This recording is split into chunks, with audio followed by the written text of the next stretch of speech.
My name is Erika Chamberlain. I teach torts and trusts, and my primary area of research is the tort liability of police and other public authorities.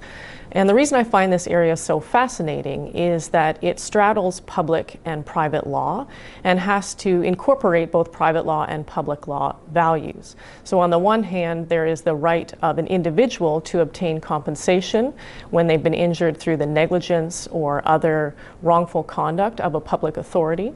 And on the other hand is the public authority's right to govern effectively, to make political decisions, to allocate resources, balance competing interests, and decide what is best for society as a whole. And to give you an example how these play out, in 2003 there was a SARS outbreak in Toronto, and the provincial government at the time declared a state of emergency and limited access to hospitals. At the same time, the World Health Organization issued a travel advisory for Toronto, which had an impact on business and tourism in the city.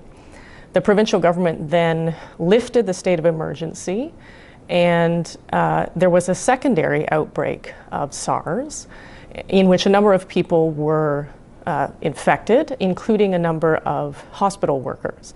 And they ended up bringing a class action against the provincial government, and they argued that the government had been too concerned about business interest and so had prematurely lifted the state of emergency and resulted in them getting sick. Ultimately, their claim was dismissed at the Court of Appeal, where the court decided that the provincial government had to decide what was best for society as a whole, and in making that decision, they did not owe a private law duty of care to individual citizens who might be harmed. And so it's that tension and balancing of interests that makes that area of law so interesting to me.